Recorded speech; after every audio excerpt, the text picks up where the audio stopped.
Hello बच्चों, कैसे हैं आप लोग। आई होप कि आप लोग अच्छे होंगे और आप सबकी पढ़ाई भी अच्छी चल रही होगी।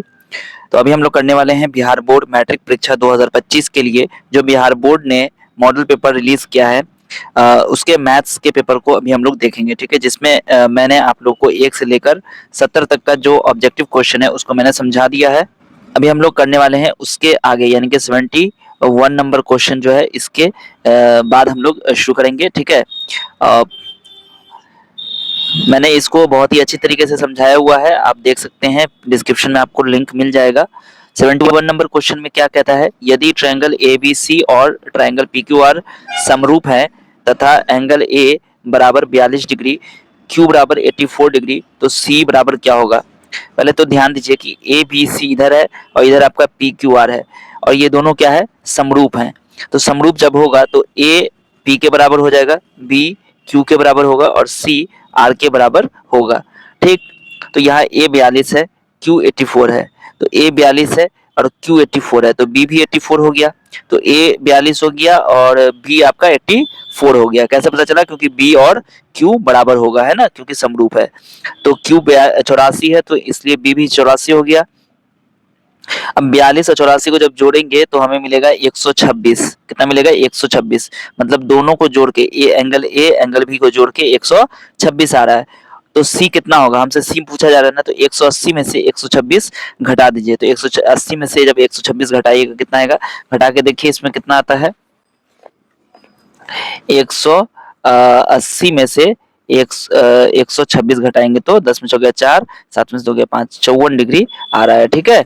तो इसमें जो आपका आंसर होगा वो कौन सा सही होगा, 54 डिग्री, यानी कि बी ऑप्शन सही हो जाएगा, ठीक है। इसके बाद 72 नंबर क्वेश्चन में क्या है कि ट्रायंगल पी क्यू आर में पी आर स्क्वायर बराबर P Q square plus Q R square, तो एंगल क्यू बराबर क्या होगा, ठीक। तो सबसे पहले हम लोग ट्रायंगल बना के देखते हैं, ठीक है। ट्रायंगल बनाएंगे तो हमें समझ में आ जाएगा, ठीक। तो यहाँ पर हम लोग ट्रायंगल बनाते हैं, ठीक है। आप ये जरूरी नहीं कि ऐसा ही बनाओ, आप ऐसा भी बना सकते हो, ठीक है। आप कैसा भी मन हो आपको वैसा बना लो, ठीक है। लेकिन नाम उसका क्या रखना होगा, पी क्यू आर ही रखना होगा, ठीक है। तो हम लोग रखते हैं यहाँ पर पी क्यू आर रखते हैं, ठीक है। अब क्वेश्चन के अकॉर्डिंग देखते हैं क्या कह रहा है कि पी आर का होल स्क्वायर, मतलब पी आर का ये जो लाइन है ना इसका स्क्वायर, यानी कि यहाँ पर हम लिख देते हैं पी आर का होल स्क्वायर बराबर क्या कहता है कि P Q square plus Q R square, यानी कि P Q square plus Q R square, ठीक। तो ये जो पी क्यू है ना, यहाँ पे देख सकते हैं ये पी क्यू ये वाला साइड हो गया और क्यू आर ये वाला साइड हो गया। तो ये जो साइड है इसका स्क्वायर इसके स्क्वायर और इसके स्क्वायर के सम के बराबर है। इसका मतलब जब भी ऐसा कोई हमें ट्रायंगल मिले जिसमें एक साइड का स्क्वायर बाकी दो साइड्स के स्क्वायर के सम के बराबर हो, यानी कि स्क्वायर के योगफल के बराबर होता है, तो उससे हम लोग समकोण त्रिभुज कहते हैं, ठीक है। तो समकोण त्रिभुज तो हो गया, लेकिन समकोण त्रिभुज में एंगल क्यू निकालना है। तो एंगल क्यू क्या हो जाएगा, देखो इसका स्क्वायर किया ना, इसका स्क्वायर करने पर हमें क्या मिला है, इस दोनों के स्क्वायर का सम। तो इसलिए इसके ये सबसे बड़ी भुजा हो गई और इसका इसके सामने जो एंगल होगा वो 90 डिग्री होगा, यानी कि एंगल क्यू कितना हो जाएगा, 90 डिग्री हो जाएगा, ठीक है। एंगल क्यू कितना होगा, 90 डिग्री। ऑप्शन नंबर डी सही हो जाएगा, ठीक है। चलिए अगला क्वेश्चन देखते हैं। इसके बाद 73वां क्वेश्चन क्या है, यदि ट्रायंगल एबीसी एक समबाहु त्रिभुज है जैसे एडी परपेंडिकुलर है बीसी के, तो एडी स्क्वायर क्या होगा। तो सबसे पहली चीज की यहाँ पर कहता है समबाहु त्रिभुज है, मतलब इक्विलेटरल ट्रायंगल है, ठीक, एबीसी। तो पहले हम इक्विलेटरल ट्रायंगल बनाते हैं, उसके बाद देखते हैं उसमें ये दिखाना पड़ेगा कि एडी जो है वो परपेंडिकुलर है, तो एडी स्क्वायर क्या हो सकता है। तो देखिए यहाँ पर ये हमारा एक समबाहु त्रिभुज हमने बनाया, ठीक है। इसमें क्या है, यहाँ पर हम देते हैं ए, ये देते हैं ए और ये देते हैं, ठीक है। अब यहाँ पर नाम दे दो ए बी और सी, ठीक। अब इसमें क्या है कि एडी लंब दे रहा है, यहाँ पर क्या कह रहा है कि एडी लंब है किसके, बीसी के, एडी लंब है बीसी का, ठीक है। तो हमें ये देखना, देखिए ये चीज आपको याद रखना है कि जब भी एक समबाहु त्रिभुज होगा और ये लंब होगा एडी, यानी कि कोई एक वर्टेक्स से जब हम लंब खींचते हैं तो सामने यानी कि जिस पर हम लंब खींचते हैं ना वो बराबर भाग में बढ़ जाता है, मतलब वो समद्विभाजित हो जाता है, ठीक है। तो यहाँ पर अगर हम इसको डी लिखते हैं तो बी डी बराबर डी सी होगा। आप इसको साबित भी कर सकते हैं, कैसे करेंगे, देखिए हम इस दो ट्रायंगल को कंसीडर करें तो क्या है, ये हमारा राइट एंगल है, ये भी राइट एंगल है, समकोण है दोनों, ठीक है। और ये जो एडी है एसी के बराबर है, क्योंकि दोनों क्या है हमारा भुजाएं हैं समबाहु त्रिभुज की, ये दोनों बराबर हो गया और ये कॉमन हो गया, तो R H S by R H S दोनों सर्वांग सम हो गया, ठीक है।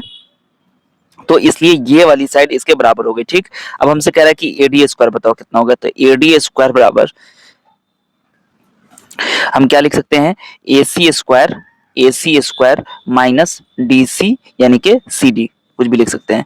अब ये कहां से आएगा, क्योंकि ये समकोण त्रिभुज बन रहा है। ये क्या समकोण त्रिभुज, और समकोण त्रिभुज में क्या होता है, अभी मैंने बताया कि इसका यानी कि लंब का स्क्वायर प्लस आधार का स्क्वायर बराबर होता है कर्ण का स्क्वायर। तो यहाँ पर हमने लिख लिया लंब का स्क्वायर बराबर कर्ण का स्क्वायर माइनस आधार का होल स्क्वायर। ठीक, अच्छा, ए सी स्क्वायर माइनस, अब यहाँ जो देखो ये डी सी है, तो डी सी को हम लोग डीसी ही रहने देते हैं। देखिए यहाँ पे एक चीज गलती हो गई, इसको एसी नहीं रहने देंगे, क्योंकि एसी बीसी और ए बी सब तो बराबर है, तो इसलिए हम यहाँ पर क्या करते हैं कि एसी की जगह हम लोग लिख देते हैं बीसी। क्या लिख देंगे, बीसी। ठीक है, बीसी का होल स्क्वायर माइनस डीसी का होल स्क्वायर। अच्छा, बीसी का आधा बीडी है और बीसी का आधा डीसी है, तो हम इस बीसी को लिख सकते हैं 2CD का होल स्क्वायर, लिख सकते हैं ना, कोई दिक्कत तो नहीं है, क्योंकि यहाँ पर बीडी और डीसी दोनों बराबर है। डीसी और बीसी दोनों बराबर है, यानी कि डीसी का 2 गुना बीसी और बीडी का 2 गुना भी बीसी। ठीक है, तो इसलिए बीसी को हमने लिख दिया 2CD स्क्वायर माइनस डीसी है, तो इसको हम लोग सीडी भी लिख सकते हैं, कोई दिक्कत नहीं है। अब देखो यहाँ पर क्या हो जाएगा कि 2CD का होल स्क्वायर करेंगे तो क्या हो जाएगा, 2 2 जा 4 हो जाएगा, 4CD square minus CD square कितना आ गया, 3CD स्क्वायर हो गया ना। तो ये हमने क्या निकाला है, AD स्क्वायर। तो अब हमें समझ में आ गया कि AD स्क्वायर कितना होगा, 3CD स्क्वायर के बराबर होगा। ठीक है, तो अब जब आंसर देखेंगे तो 3CD स्क्वायर यहाँ पर दिया हुआ है, ऑप्शन नंबर डी इसका सही हो जाएगा। ठीक है, इसके बाद आते हैं 74वां क्वेश्चन, क्या है, एबीसी में बिंदु डी और ई क्रमशः भुजाओं AB तथा AC पर इस प्रकार हैं कि DE पर पैरेलल है यानी कि समांतर है BC के। यदि AD बट्टा DB बराबर 4/5 और AC बराबर इतना, तो AE बराबर कितना होगा। ठीक है, तो सबसे पहले तो हम लोग एक ट्रायंगल बनाते हैं।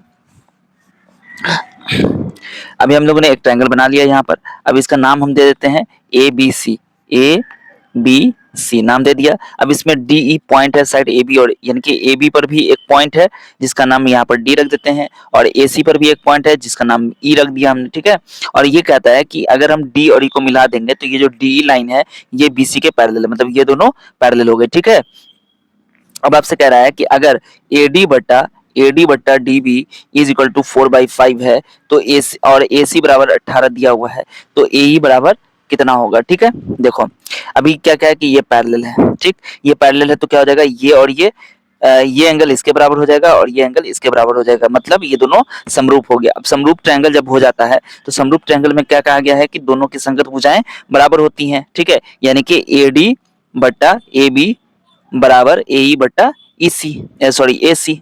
ठीक है, तो AD कितना है, AD आपका 4 है। ठीक है, हम इसको देखो एक बार और हम लिखते हैं, AD बट्टा AB को लिख सकते हैं हम लोग AD प्लस DB। ठीक है, और यहाँ AE को हम लोग AE लिखते हैं, और नीचे में AC है तो AC की जगह चलो अभी AC लिख दो। अब इसको देखो AD आपको दिया हुआ है क्वेश्चन में, देख रहे हो ना, AD कितना है 4 है, तो यहाँ पर हम 4 लिख देते हैं। ठीक है, और AD प्लस DB कितना है, AD प्लस DB कितना है, 4 प्लस 5 9 हो गया, बराबर AE बट्टा AC कितना है, तो AC हमें दिया गया है 18। तो अब यहाँ से AE निकल जाएगा, AE बराबर हो जाएगा 4 गुने 18 बट्टा 9, तो 9 दूनी 18 हो जाएगा, यानी कि 4 दूनी 8। तो AE की वैल्यू क्या आ गई, 8। अब यहाँ पर सेंटीमीटर लिख दो, यहाँ पर 8 सेंटीमीटर, यानी कि ऑप्शन नंबर ए सही हो गया। ठीक है, 74 का ऑप्शन नंबर ए सही है। 75वां क्वेश्चन क्या है, समद्विबाहु समकोण त्रिभुज में प्रत्येक न्यून कोण की माप होगी। हम लोग क्या करेंगे यहाँ पर, समबाहु समकोण त्रिभुज, तो समद्विबाहु भी होना चाहिए और समकोण भी होना चाहिए। तो हम एक ऐसा समकोण त्रिभुज बनाते हैं कि जिसमें दो भुजाएं बराबर रख देते हैं। अब ये दोनों कभी बराबर हो नहीं सकती, या ये दोनों बराबर नहीं हो सकती, क्योंकि कर्ण सबसे बड़ी भुजा होती है, तो यही दोनों बराबर हो सकती है, मतलब ये और ये बराबर, और ये 90 है। अब ये देखो कि जब ये 90 हो गया तो ये और ये मिला के भी 90 होगा, तभी तो 90 90 180, तो ये हो जाएगा 45 और ये हो जाएगा 45, यानी कि जो आपका सही आंसर हो जाएगा वो हो जाएगा ऑप्शन नंबर सी 45 डिग्री। ठीक है, दो समरूप त्रिभुज के संगत ऊंचाइयां 7 सेंटीमीटर और 10 सेंटीमीटर है, तो इनके क्षेत्रफल का अनुपात क्या होगा।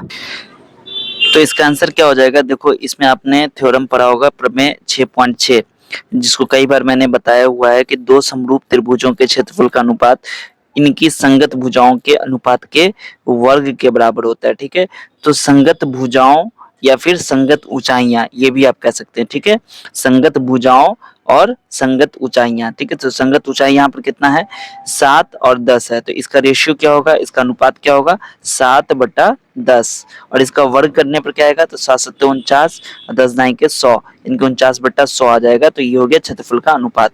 बस आपको कुछ नहीं करना है इसमें। ठीक है, अगर क्षेत्रफल का अनुपात दिया रहेगा, संगत ऊंचाई का अनुपात क्या है निकालने के लिए, तो आप इसका अंडर रूट यानी कि स्क्वायर रूट निकाल दीजिएगा, वर्गमूल निकाल दीजिएगा।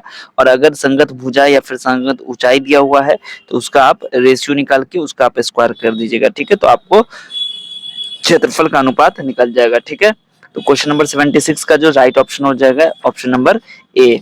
ठीक है, इसके बाद चलते हैं हम लोग क्वेश्चन नंबर 77 को देखते हैं। नंबर 77 कहता है 4.5 सेंटीमीटर त्रिज्या वाले वृत्त पर खींची गई दो समांतर स्पर्श रेखाओं के बीच की दूरी क्या होगी। ठीक है, तो देखो सबसे पहली चीज तो ये है कि अगर मैं आपको यहाँ पर फिगर बना के समझाऊं तो फिर आपको ज्यादा समझ में क्लियर आ जाएगा और तुरंत समझ में आ जाएगा। देखिए, अगर से मान लीजिए कि आपके सामने एक सर्कल बना दिया गया, ठीक है, ये मान लो कि आपका एक सर्कल बन गया। ठीक, अब इसके मान लो यहाँ पर एक टेंजेंट खींचा गया है। ठीक है, यहाँ पर मान लो एक सॉरी यहाँ से एक टेंजेंट खींचा गया। ठीक, और कह रहा है क्या कि इसके समांतर एक टेंजेंट रेखा यहाँ पर एक स्पर्श रेखा खींची गई। अब कहता है कि ये बताओ कि इस दोनों के बीच की दूरी क्या होगी। क्योंकि दोनों समांतर है ना, तो इसलिए इन दोनों के बीच की जो दूरी होगी वो क्या हो जाएगी, ये आर यानी कि रेडियस और ये आर यानी कि इसका जो डायमीटर होगा वही इसके बीच का डिस्टेंस होगा। ठीक है, बात समझ में आ गई। यहाँ पर 77 का जो आंसर हो जाएगा 4.5 का 2 गुना यानी कि 9 सेंटीमीटर यहाँ पर आंसर हो जाएगा ऑप्शन नंबर सी। इसके बाद आते हैं 78 नंबर क्वेश्चन। किसी बाह्य बिंदु से वृत्त पर कितनी स्पर्श रेखाएं खींची जा सकती हैं। किसी बाहरी बिंदु से वृत्त पर किसी एक बिंदु से अगर देखा जाए, किसी बाह्य बिंदु यानी किसी एक पॉइंट से अगर हम देखेंगे तो केवल 2 स्पर्श रेखाएं खींची जा सकती हैं, यानी कि आंसर हो जाएगा 2। ठीक है, कोई पॉइंट अगर फिक्स कर दिया जाएगा तो वहां से सिर्फ और सिर्फ 2 ही स्पर्श रेखाएं खींची जा सकती हैं, तो ऑप्शन ए सही हो गया। यदि ओ केंद्र वाले वृत्त पर पी ए तथा पी बी दो स्पर्श रेखाएं इस प्रकार हैं कि ए पी बी बराबर 50, तो ए ओ बी बराबर क्या होगा, तो इसको तो फिगर बना के ही बताना पड़ेगा। देखो यहाँ पर क्या है कि एक सर्कल है आपका, ठीक है, और इसका जो केंद्र है वो क्या है, ओ है। इसका केंद्र कितना है, ओ। ये केंद्र, इसका नाम रख दीजिए ओ।